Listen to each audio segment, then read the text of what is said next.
Bueno, tengan todos muy buenos días.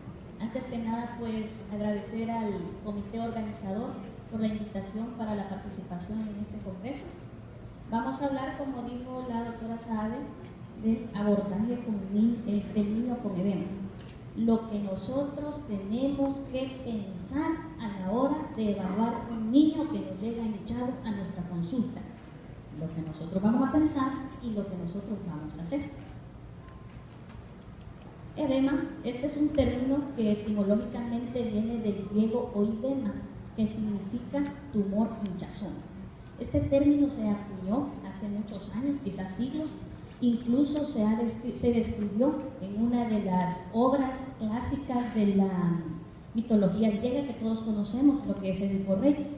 Si ustedes se recuerdan, Edipo Rey, los papás eran unos reyes que estaban esperando con ansia a su bebé. Entonces se fueron al oráculo a ver qué es lo que iba a hacer el futuro de este bebé. Entonces en el oráculo le dijeron que iba a ser un varoncito y que este varoncito iba a nacer y que iba a matar a su padre cuando estuviera grande y que se iba a casar con su mamá. Entonces los reyes asustados, como gracias a Dios en ese momento no existía lo que es el aborto, entonces el bebé nació. Entonces lo que hicieron fue mandarlo como un sirviente a matarlo. Entonces es una forma diferente, ¿verdad? Lo mandaron a desaparecer y el sirviente lo llevó al bosque y no lo quiso matar, sino que lo que hizo fue colgarlo por los piecitos y lo dejó en un árbol y se fue. Pasaron por suerte por ahí unos reyes de otro país, entonces lo vieron, lo más verlo, lo desenrollaron de donde estaba amarrado y notaron que sus piecitos estaban hinchados. Entonces ellos decidieron llamarle Edipo, que significa el de los pies hinchados. El resto de la obra pues ya todos la conocemos, no vamos a detenernos en eso. Entonces vamos a recordar lo que es el agua corporal total. La base de todo esto es eso. Entonces, a medida nosotros vamos creciendo en edad, el agua se va disminuyendo. Es decir, cuando estamos a nivel en la etapa fetal, somos más agua. Si se fijan ustedes, con el paso del tiempo, vamos nosotros disminuyendo nuestra agua corporal total. Entonces, esta agua corporal total está distribuida en tres compartimientos que todos conocemos: lo que es el líquido intracelular y lo que es el líquido extracelular. Independientemente del porcentaje que se tenga, 2/3 del líquido total va a ser intracelular. El restante, que sería 1/3, sería líquido extracelular. De este líquido extracelular se va a dividir en los otros dos compartimientos, que son el líquido intravascular y lo que es el líquido intersticial. De estos dos, 3/4 son intersticial y solo 1/4 sería intravascular. Tenemos que ir recordando esto por lo que vamos a hablar de lo que es el edema. Tenemos acá el diagrama de lo que es el agua corporal total. Como mencionábamos, el líquido intracelular. Vamos a ver de este lado lo que es el líquido intracelular, que es muy necesario para la función normal de lo que son las células. Tenemos acá lo que es el líquido intravascular y lo que es el líquido intersticial, que es el líquido que está fuera de las células. Entonces, el líquido intravascular es muy importante porque este mantiene la buena perfusión tisular. Si tenemos un desequilibrio a este nivel, vamos a tener alteraciones clínicas que vamos a ver más adelante. Entonces, si nosotros tenemos mayor producción o una mayor formación del líquido intersticial por diferentes mecanismos, vamos a tener lo que se conoce como el edema. Eso es lo que se conoce como el edema. Esta pantalla quizás está un poquito borrosa, vamos para acá. Entonces, ¿cuáles serían los mecanismos de producción del edema? Dentro de los mecanismos de producción del edema tenemos primeramente cuando se produce una alteración de la hemodinámica capilar. Eso lo conocemos como mecanismos primarios. Y tenemos cuando el riñón va a retener agua y sodio y se conoce como mecanismos secundarios. Son los dos principales mecanismos de producción del edema. Entonces, como vimos en el esquema anterior, tenemos el líquido intracelular el líquido intravascular y el líquido intersticial. Tenemos nosotros que tener una idea cómo se intercambia el agua de la célula al espacio extracelular, ya sea tanto intravascular como intersticial. Entonces tenemos acá un ejemplo. Vamos a hablar primero del espacio intra y extracelular. Tenemos un ejemplo. Este es un compartimiento A, compartimento B, que está dividido por una membrana semipermeable.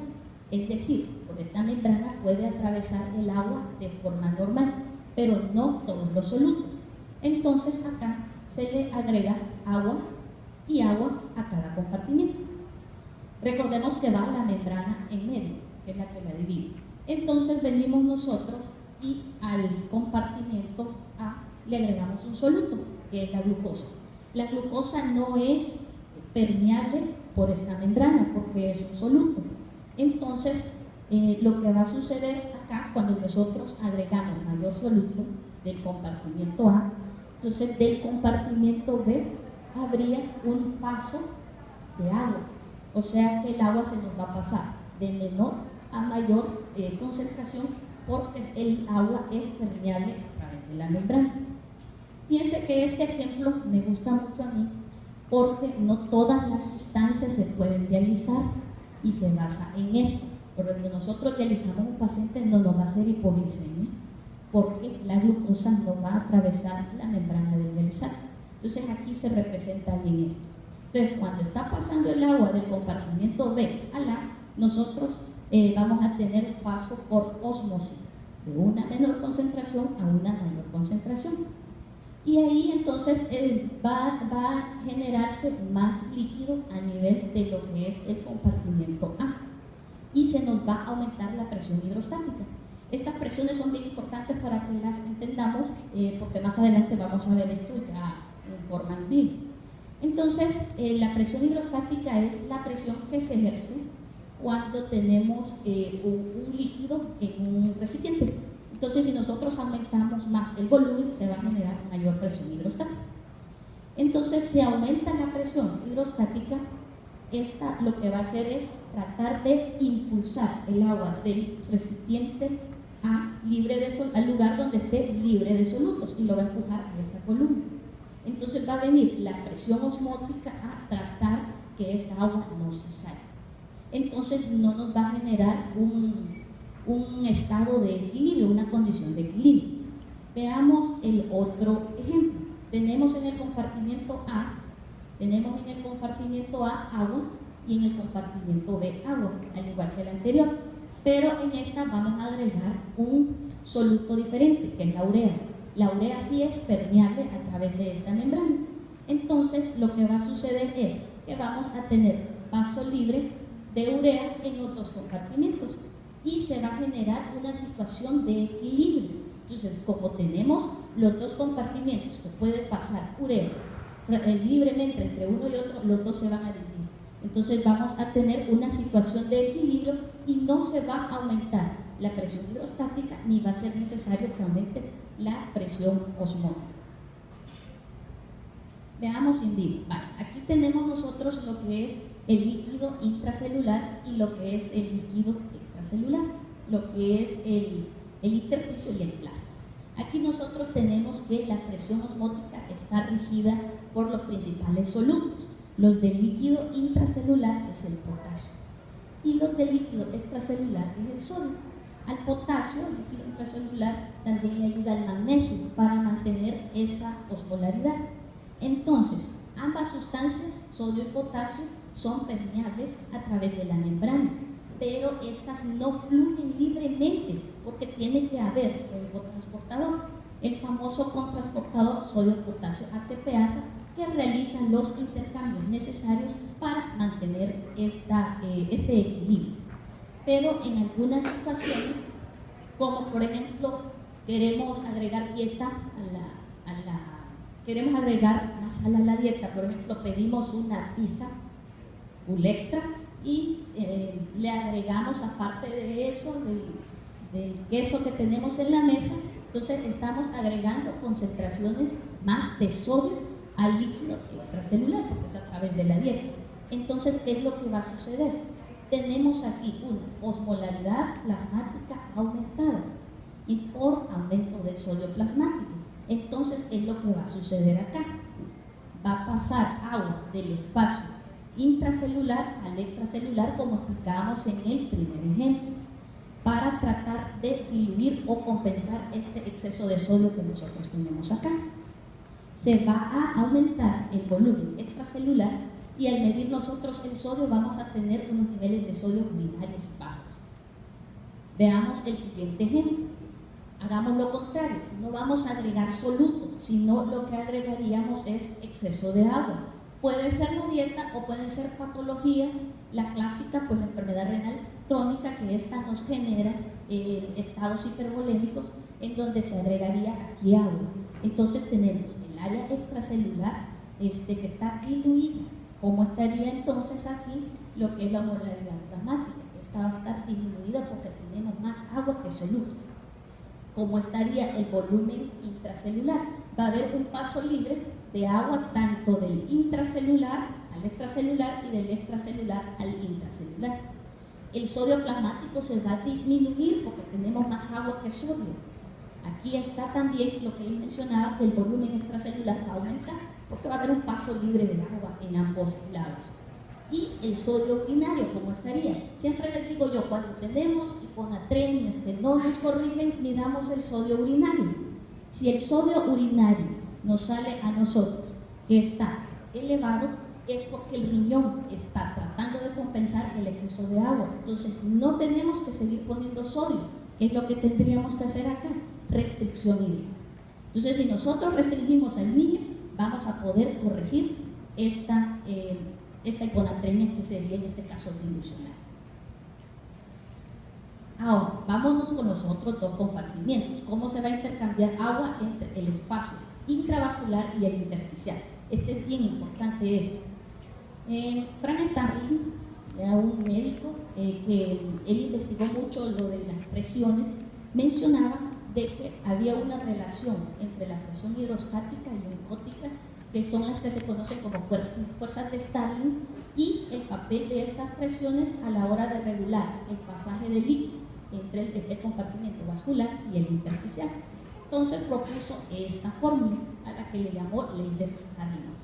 Para simplificarla, nosotros veamos esto. La ley de Starling tiene 4 presiones. Esto es bien sencillo para entender. Tenemos 4 presiones. Una presión osmótica plasmática y una presión osmótica intersticial. Tenemos una presión hidrostática capilar y una presión hidrostática intersticial. Recordemos que estamos viendo el paso del líquido del vascular al espacio intersticial. Entonces, viéndolo acá, nada más simplificado, tenemos acá el capilar. Entonces aquí tenemos la presión hidrostática, que es cuando esta se aumenta, o sea, tenemos más cantidad de agua, esta se va a pasar al espacio intersticial, porque hay un aumento de la presión hidrostática del capilar. La presión osmótica está dada por la albúmina, esto no cambia. Si nosotros tenemos niveles bajos de albúmina, el agua se va a salir al espacio intersticial. Tenemos la presión osmótica del intersticio, que esta equivale a 0, porque no tenemos albúmina ni proteínas en el intersticio, recuerden eso. Y tenemos la presión hidrostática del intersticio. Cuando se acumulan sustancias de desechos acá, interviene lo que es el drenaje linfático. Si tenemos una alteración en este drenaje linfático, se nos va a formar edema por otro mecanismo. Entonces, tomando en cuenta esta ley de Starling, se postula los mecanismos primarios, como mencioné anteriormente. Estos mecanismos primarios pueden ser por 4 situaciones. 1, por aumento de la presión hidrostática capilar. 2, por disminución de la presión osmótica, como vimos ahí. 3, un aumento de la permeabilidad del capilar, o por un mecanismo deficiente del sistema linfático. Cualquiera de alteración en estos mecanismos nos va a producir edema. Ahora, veamos acá. Aumento de la presión hidrostática capilar por volumen plasmático aumentado debido a la retención primaria de sodio. ¿En qué patologías vamos a ver esto? Insuficiencia cardíaca congestiva, tenemos hipervolemia. La otra es por retención de sodio en el caso de las enfermedades renales. y aquí ya se está incluyendo el síndrome nefrótico. La teoría clásica del síndrome nefrótico es por disminución de presión oncótica, que todavía se mantiene, pero hoy se está hablando de la otra teoría, que es por una alteración del balance tubular, que la voy a mencionar más adelante. Tenemos otro tipo de fármacos, bloqueadores de canales de calcio, nos pueden dar retención hidrosalina, lo que son AINES, la fludilcortisona, y lo que es también problemas hepáticos de forma temprana. Tenemos acá la teoría que les mencionaba de la formación del edema, dos teorías en el síndrome nefrótico, Underfield y Overflow. Esta teoría de Overflow es la que actualmente es la que está siendo más aceptada, y aquí se menciona que hay una alteración del balance tubular renal. Entonces, cuando tenemos una alteración del balance tubular a nivel de lo que es el sistema distal, a nivel de lo que es el sistema colector distal, vamos a tener mayor reabsorción de sodio. Entonces, ¿qué es lo que va a suceder? El niño va a ser hipervolémico. O sea que aquí ya cambia la tendencia, que el nefrótico lo hemos considerado en su mayoría hipovolémico. Pero en este caso sería hipervolémico. No se va a activar el sistema renina-angiotensina-aldosterona, sino que por el contrario se suprime. Y eso, ¿qué es lo que va a hacer? Aumentar la presión hidrostática del capilar, como mencionamos anteriormente, de las fuerzas de Stalin. Y eso nos va a dar el paso de agua del vascular al intersticio y nos generaría lo que es el edema. Ahora, siempre por aumento de la presión hidrostática capilar tenemos obstrucción venosa. En este caso puede ser cirrosis hepática, obstrucción venosa o un edema agudo de pulmón, que serían los ejemplos clásicos. Disminución de la presión oncótica, se menciona síndrome nefrótico, que es por pérdida de proteínas, o en el caso de que descartemos que no haya síndrome nefrótico, busquemos entonces por dónde se están perdiendo las proteínas, que sería una enteropatía perdedora de proteínas, la segunda opción. También tenemos en el caso de cuando se reduce la síntesis de proteína. Aquí nosotros tenemos enfermedad hepática o en los casos de desnutrición se ve, que también se ve ahí por disminución en la síntesis de proteínas. Ahora, aquí está la otra teoría que les mencionaba, la de Underfield, que es por hipoalbuminemia, en donde se disminuye la presión oncótica y esta nos va a dar hipovolemia porque el líquido se sale del vascular al intersticio. Entonces, al detectar hipovolemia, se va aquí a activar el sistema renina-angiotensina-aldosterona y se va a producir retención siempre de agua y sodio y nos va a dar lo que se conoce como edema. Es la teoría clásica, digamos. El otro sería aumento de la permeabilidad capilar, que en estos casos serían quemaduras por traumatismos, sepsis, reacciones alérgicas o en el caso de los diabéticos. Un deficiente de drenaje linfático lo podemos ver en aquellos casos como el linfedema y el hipotiroidismo, que es lo que mencionábamos. Las sustancias de desecho en el intersticio no se eliminan adecuadamente por una falta de drenaje linfático, entonces se produce esto. Ahora, los mecanismos secundarios. Los mecanismos secundarios aquí tienen que ver mucho lo que es el volumen circulante eficaz. El volumen circulante eficaz es aquella parte del líquido extracelular que se encuentra en el sistema arterial y que nos causa una perfusión eficaz de lo que son los tejidos. El riñón es el principal regulador del equilibrio de sodio y el volumen, mientras que la excreción urinaria de sodio responde de manera adecuada a las alteraciones del volumen circulante eficaz. Esto siempre tenemos nosotros que tenerlo presente. Ahora, ¿cómo es que se regula este volumen circulante eficaz? Tenemos dos variaciones para que se regule esto. Uno, la activación de los receptores de volumen, y la otra, que estos receptores van a activar una serie de efectores para que se restablezca la normovolemia. Esto se va a hacer mediante modificaciones de resistencia vascular, gasto cardíaco y la excreción renal de sodio y de agua. Entonces, los receptores de volumen van a estar localizados en tres puntos importantes: la circulación cardiopulmonar, el seno carotídeo y el arco aórtico, y lo que son las arteriolas aferentes del promedio. Ahí van a estar lo que son los receptores de volumen. Luego tenemos los efectores que van a estar, que tienen que estar involucrados en la hemodinámica sistémica y la excreción renal de sodio. En la hemodinámica sistémica tenemos el sistema nervioso simpático y lo que es la angiotensina 2. Y acá, en lo que es la expresión renal de sodio, tenemos varios efectores, entre estos la tasa de filtrado glomerular, angiotensina 2, tenemos la aldosterona, que es bien importante, el péptido arterial natriurético y la concentración plasmática de sodio, que ese es el que nos da la osmolaridad sanguínea. Acordémonos que es el soluto más abundante en lo que es el espacio extracelular. Ahora, es cuando tenemos nosotros un volumen circulante efectivo disminuido, se van a activar, como mencionamos, los efectores y nos van a provocar una serie de cambios que nos van a disminuir el flujo sanguíneo renal y nos van a dar una disminución del filtrado glomerular. Al detectar esto se va a tratar de hacer una mayor reabsorción de sodio a nivel proximal y una disminución de la expresión de sodio a nivel distal. Se va a activar el aparato yuxtaglomerular y el sistema renina-angiotensina-aldosterona que nosotros ya conocemos perfectamente. Ahora, teniendo en cuenta estos puntos importantes, vamos a pasar a lo que es el punto clave de la charla. Entonces, nos llega esta niñita a nuestra clínica, como les mencionaba. ¿Qué vamos a pensar nosotros? O con solo que venga el chavo, ya nosotros tenemos que ir imaginándonos cuáles podrían ser las posibles causas que lo estén llevando a este niño a que esté edematizado.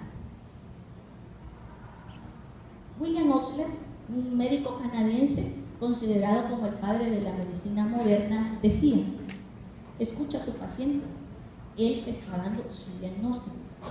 En la mayoría de los casos, porque a veces las mamás nos dan una historia totalmente diferente y ya le pregunta uno, le va contando el otro, hasta que llegamos por último a una conclusión.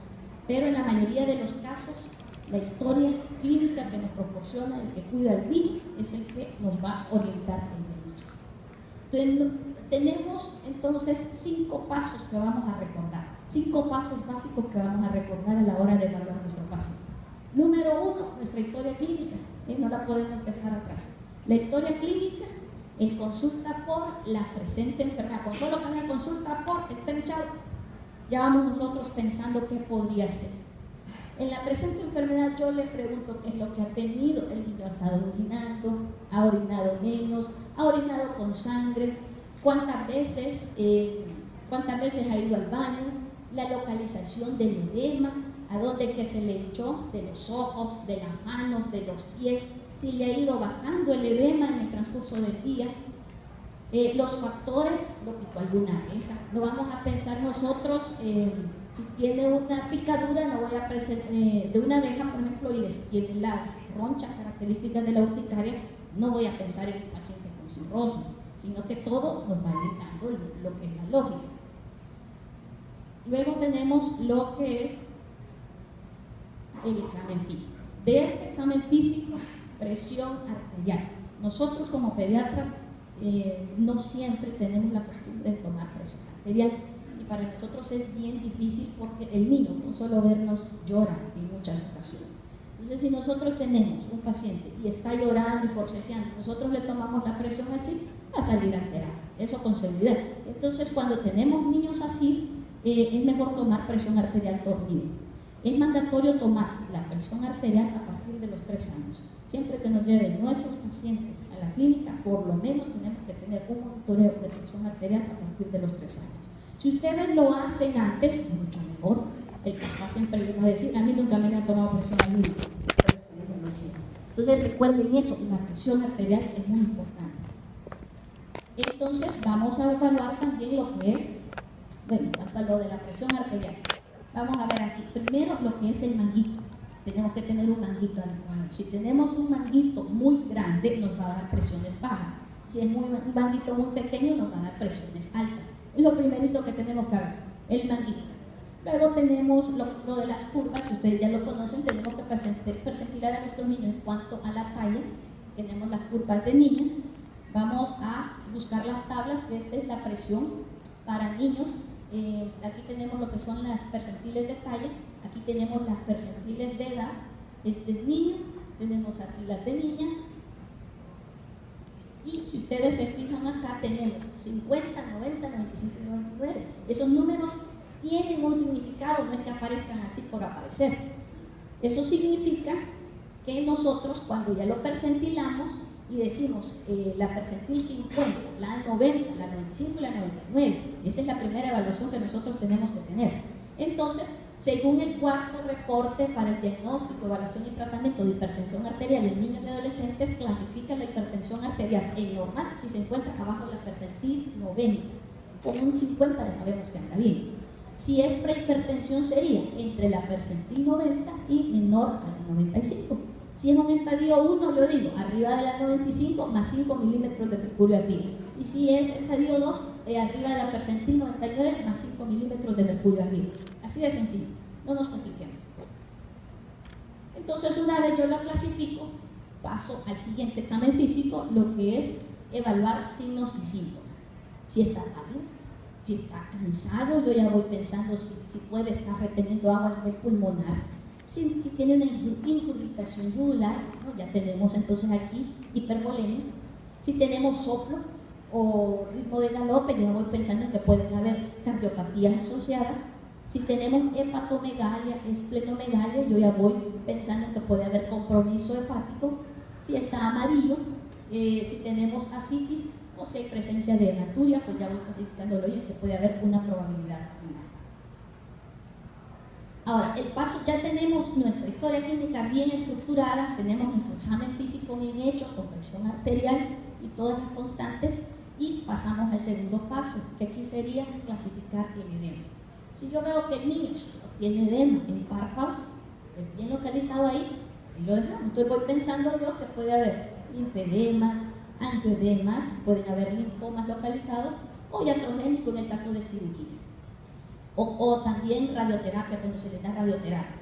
Si el edema es generalizado, yo tengo que descartar mandatoriamente los problemas renales.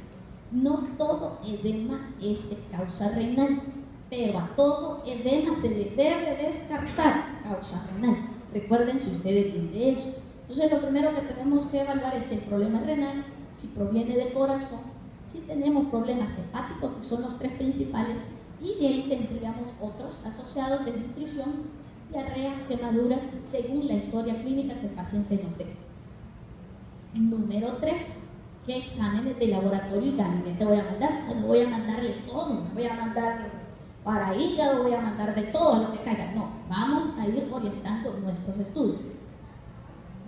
Entonces, aquí lo clasifican a grosso modo en 3 partes.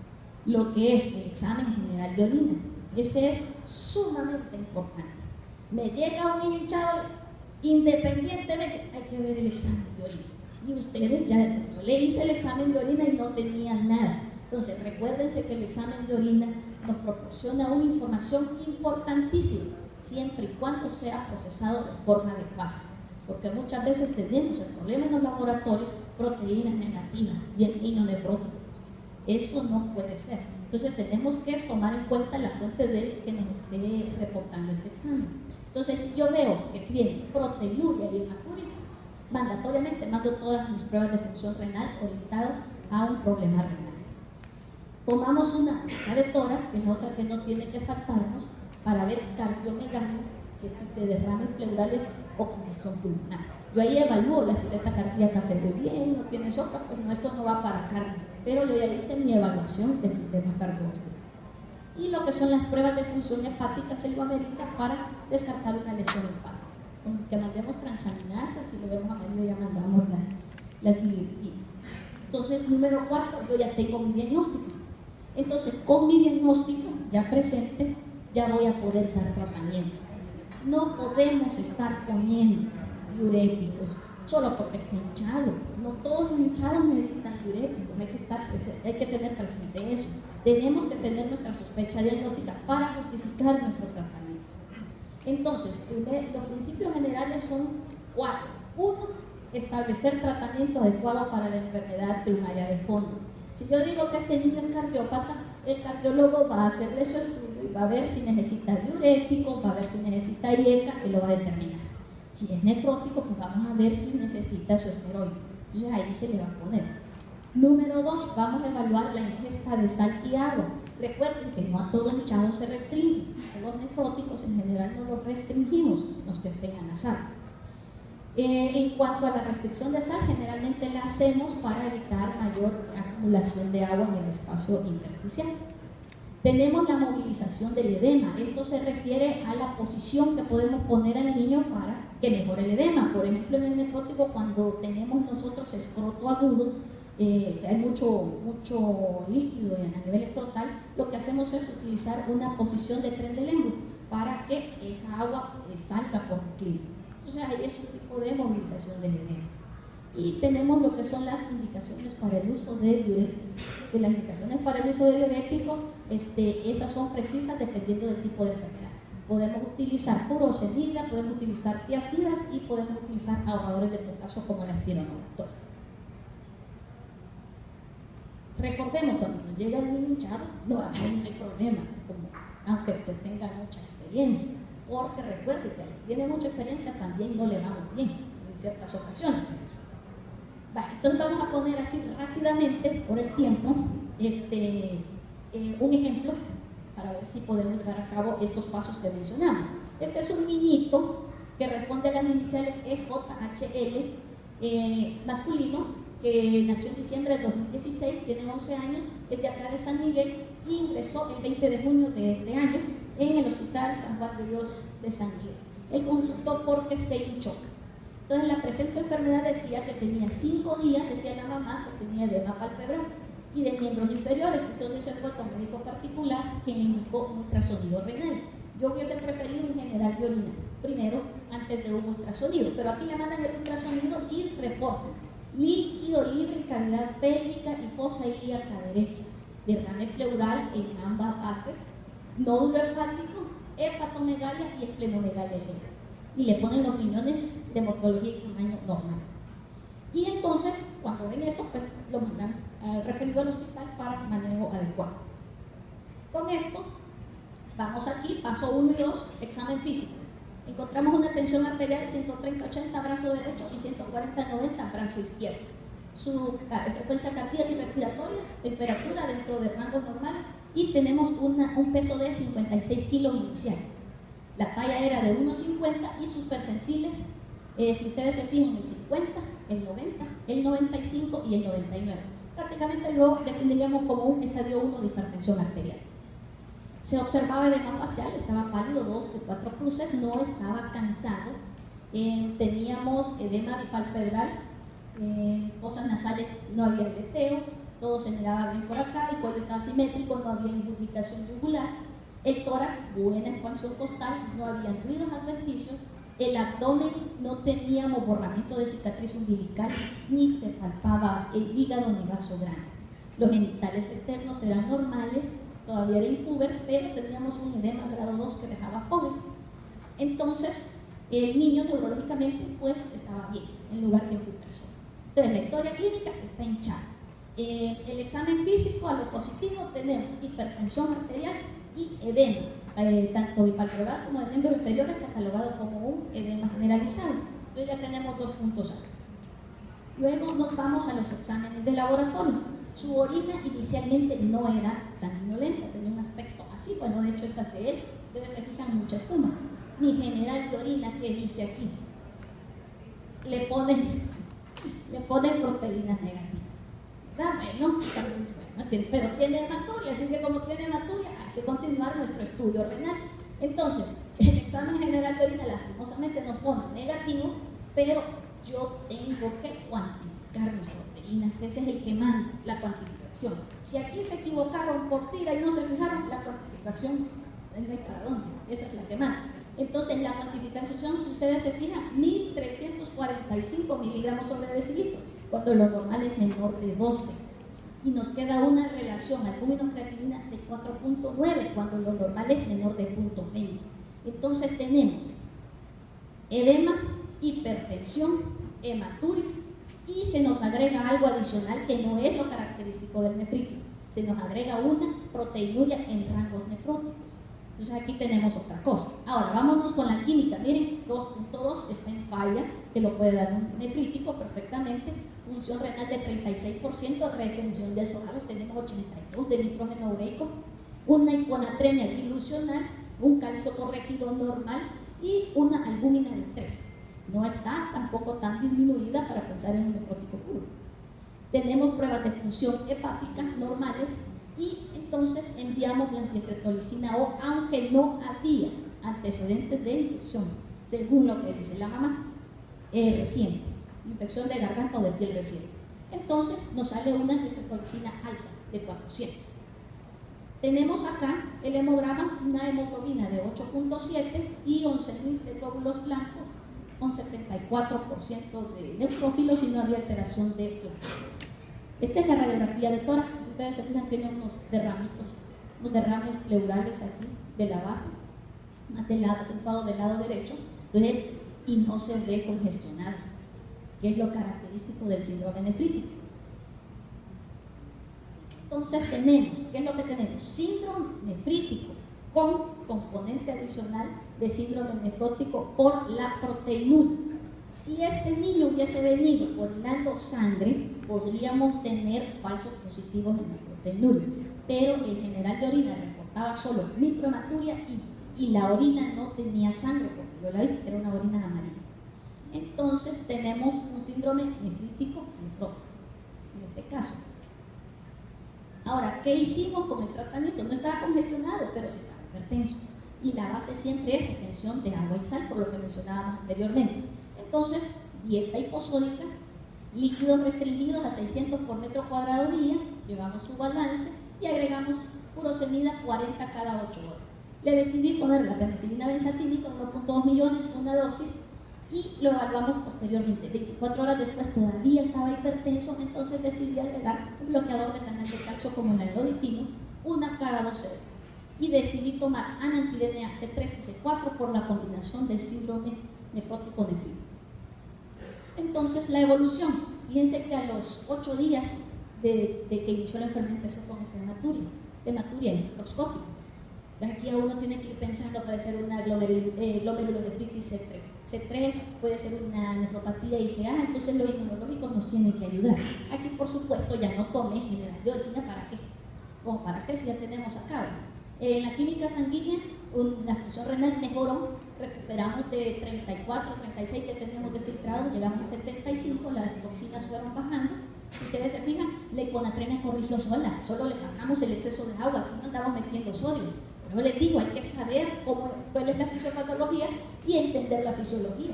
Entonces acá tenemos nosotros, que corrigió esto solo, el hemograma, incluso la hemoglobina va sola, yo no lo iba a transfundir porque es una hemoglobina diluida también. Entonces seguimos así. Esta es la radiografía de tórax, después de la furosemida se ve bastante bien. Y el 26 de junio tenía 120/80 de presión, todavía estaba un poquitito altita ahí. El balance negativo de 1200 del día anterior y 80 por metro cuadrado hora me estaba orinando, estábamos bien. Entonces yo ahí le di mejoría del edema facial y de miembros inferiores y tenía 2 kilos menos de peso. Ya le bajamos 2 kilos, bueno, ya 2 kilos es ganancia. Entonces decidí, el 26 de junio lo vamos a despachar para su casa, como de acá cerca de zona urbana. Lo despachamos, le dejo furosemida en tableta, una por la mañana, y le decido dejar siempre el nalodipino cada 2 horas para el manejo de la hipertensión arterial. Pero lo cito en 72 horas, porque recuerden que lo tengo con diuréticos y lo tengo con los antihipertensivos, entonces no pueden hacer hipotensión. Entonces lo citamos en 72 horas y veamos acá el 29 de junio. Ya se ve un poco más delgado, pero todavía se ve hinchadito ahí. La presión ya está de 160, incluso la mamá decía que se ponía bolos cuando le tomaba la nalodipina. No, pues sí, vamos a ver, lo hipotensamos. ¿Bueno? Entonces, vamos bien, le digo yo. Ya tenemos aquí un peso de 51 kilos, ya son 5 kilos menos que este niño había recogido. No se notaba ya tanto el edema, entonces decido suspender tanto la furosemida como el nalodipino y le libero los líquidos. Obviamente lo tengo que citar nuevamente. También recordemos que estaban pendientes los ANA y los antidemia para ver exactamente qué traía. Si ustedes se fijan, ya se ve más delgado de acá. Esto ya se las piernas, nosotros no se le miraban, pero aquí ya se ven normales. Para el 3 de julio, normotenso, sin medicamentos, llegó a un peso de 50 kilos. Le bajamos 13 libras. O sea que ese niño andaba 13 libras de más. Y ya no estaba hinchado, ya se veía pálido, 1 de 4 plus. Entonces tomé pruebas de función renal y ver el hemograma de control para ver cómo íbamos. Entonces aquí tenemos la evolución de los exámenes, siempre las proteínas 3 cruces, La hematuria siempre está presente, pero hay que esperar. Las proteínas de 1300 bajaron a 300, más sin embargo tenemos siempre una relación albúmino-creatinina de 1.3. Esto lo consideraría significativo y hay que esperar. La química sanguínea, miren esta creatinina, después de tener 2.2 bajó a 0.36. Hoy está al revés, está hiperfiltrando. Lo que teníamos de 34 filtrado ya llegó a 220. Tenemos todos los parámetros dentro de la normalidad. Proteínas séricas normales, albúmina lastimosamente no nos reportaron, y tenemos aquí los inmunológicos. Descarto lupus, anti-DNA negativo, C4 está normal. Entonces, yo lo que ando buscando aquí es una alteración de la fracción del complemento, el C3. Si el C3 es bajo, esto me orienta a que sí pudo haber sido una posinfecciosa. Entonces, tenemos acá un C3 bajo. Este sí está bajo, entonces ahorita manejo conservador. ¿Qué es lo que sucede acá? Tengo que esperar 8 semanas para ver si este C3 regresa a su basal. Si este C3 no regresa a su basal, entonces ahí nosotros entramos con biopsia. En el hemograma, fíjense, 11, cuando teníamos una hemoglobina de 8 y tantos. Entonces acá el resto del examen del hemograma se miraba. Tomamos un ultrasonido abdominal de control por lo del nódulo hepático y todo eso que mencionaba, por radiólogo pediatra, y aquí lo que mencionaba él que tenía engrosada la cortical de los riñones, tenía una relación córtico-medular alterada y no había dilataciones. Pero si nos fijamos, el tamaño de los riñones es adecuado para el niño. Hay que esperar, tal vez estos cambios se puedan revertir. Y luego el hígado no le describió en ningún momento nódulos y solo una estenosis hepática leve. El resto de los estudios eran normales, no había ni hepatomegalia ni esplenomegalia. Entonces, como ya está hiperfiltrando, yo ya entro con los IECA, ya resolví mi falla renal, entonces yo ya entro con un protector diferente. Pusimos enalapril, 10 miligramos cada día, y el hierro, le dejamos hierro una tableta todos los días. Lo voy a ver en 6 semanas, como les menciono. Si los niveles de complemento, vamos a volverlos a medir, si los niveles de complemento salen bajos, sobre todo el C3, entramos con biopsia. Si este es normal y la proteinuria ya disminuyó, ahí lo dejamos solo con los protectores renales. Para terminar, solo que les quede presente que el síndrome edematoso en la infancia puede tener muchas causas, pero no nos olvidemos de algo bien importante. La historia clínica y el examen físico acucioso son el eje fundamental para llegar a la sospecha diagnóstica. Orientar un estudio de laboratorio y poder dar un tratamiento adecuado. Si nosotros no tenemos diagnóstico, no nos pongamos a estar dando tratamiento. Solo porque lo hemos hinchado, no es que lo vamos a deshinchar con diuréticos. Tenemos que tener la base primero. Muchas gracias.